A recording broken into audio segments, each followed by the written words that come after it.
नमस्कार। Super India news TV में आपका स्वागत है। मैं हूं राजेश आर्य।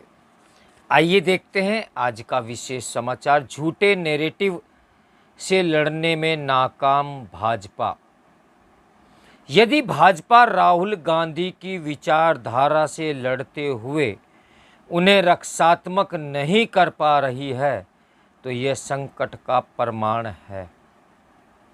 आज भारत का हर विवेकशील व्यक्ति हतप्रभ है कि लोकसभा में नेता विपक्ष राहुल गांधी का हालिया वक्तव्य है कि अमेरिका में उन्होंने कुछ भी गलत नहीं कहा और भाजपा उन्हें डराकर चुप कराना चाहती है।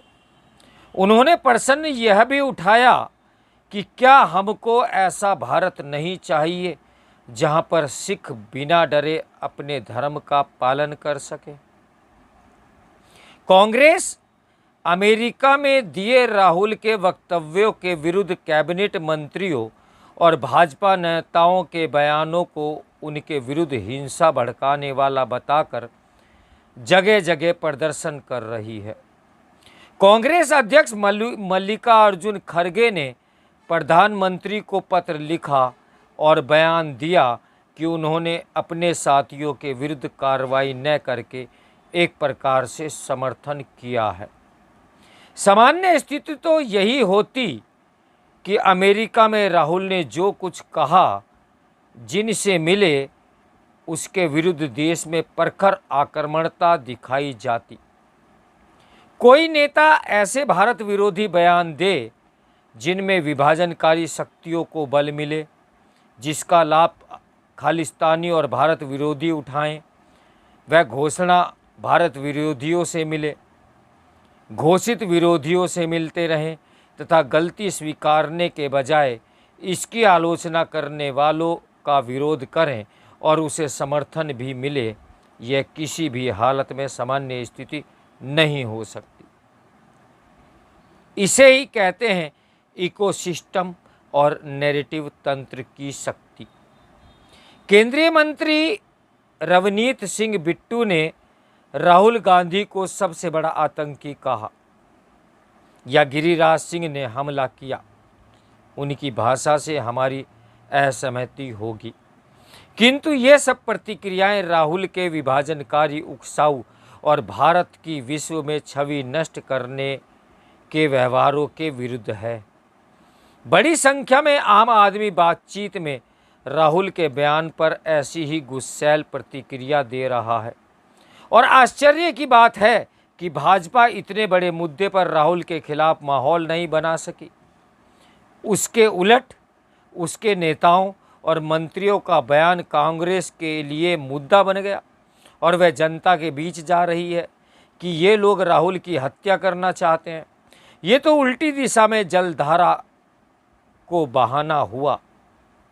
भाजपा के पास इतनी क्षमता है कि वह इसे देशव्यापी मुद्दा बनाकर राहुल और कांग्रेस को रक्षात्मक होने का बयान वापस लेने के लिए विवश कर सकती थी। अगर जनता किसी नेता और पार्टी के विरुद्ध दिखने लगे, माहौल खिलाफ हो जाए, तो उसके पास पीछे हटने के अलावा कोई चारा नहीं होता। राहुल अमेरिका में केवल इल्हान उमर जैसी भारत विरोधी और पाकिस्तान समर्थक से ही नहीं मिले। मुलाकातियों में वे व्हाइट हाउस में हमेशा भारत के विरुद्ध शरारत भरे प्रश्न करने वाले बांग्लादेशी पत्रकार से भी राहुल की मुलाकात हुई। यह अनुमान सहज लगाया जा सकता है कि यदि भारत विरोधी समूह राहुल से मिल रहा है तो उसका एजेंडा क्या रहा होगा। सिखों के मामले में राहुल गांधी के बयान का आतंकी गुरपतवंत सिंह पन्नू समर्थन करता है और वह इसका प्रतिवाद नहीं करते। देश में इसके विरुद्ध नैरेटिव भी नहीं बनता। ऐसी तो नौबत आनी ही नहीं चाहिए थी कि मल्लिकार्जुन खड़गे भाजपा को ही आरोपित करने वाला पत्र प्रधानमंत्री को लिखते। भाजपा अध्यक्ष और केंद्रीय मंत्री जगत प्रकाश नड्डा ने उत्तर में राहुल पर टिप्पणी की थी और कांग्रेस द्वारा प्रधानमंत्री मोदी के लिए प्रत्युक्त किए गए अपशब्दों का विवरण। इसमें सिखों पर दिए गए बयान या उनकी मुलाकातियों द्वारा अक्षम्य आचरण नेपथ्य में चला गया। भाषाओं के संदर्भ में दिया गया राहुल का वक्तव्य भी स्पष्ट विभाजनकारी और देश में संघर्ष पैदा करने वाला था। पिछले काफ़ी समय से राहुल का पूरा नैरेटिव देश के अंदर जाति, समुदाय, भाषा, क्षेत्र, आर्थिक स्थिति आदि के आधार पर लोगों को संघर्ष के लिए उकसाने पर केंद्रित हो चुका है।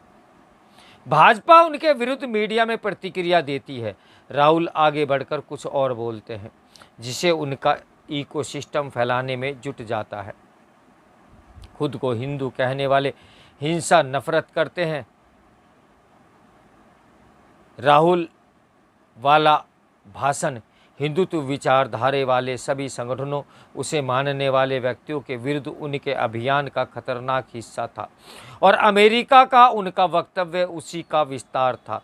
कुछ भाजपा सांसदों ने उक्त भाषण का विरोध किया तो उसे संसद के रिकॉर्ड से निकाल दिया गया, लेकिन इंटरनेट मीडिया पर वह पूरा भाषण उपलब्ध है। देश में इस भाषण के वीडियो को अभियान की तरह ले जाकर माहौल बनाया जा सकता था। यह सब नहीं हो पा रहा है तो ये बहुत बड़ी चिंता का विषय है।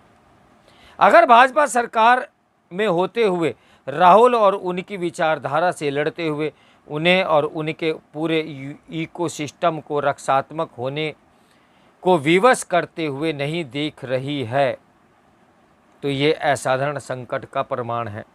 सनातन और हिंदुत्व के विरुद्ध जिस तरह का विश्वमन INDI के घटकों ने किया, उसके विरुद्ध भी ऐसी ही स्थिति नहीं पैदा की गई जिससे आम लोग उनके विरोध में खड़े होकर उनके इकोसिस्टम पर प्रहार कर पाते।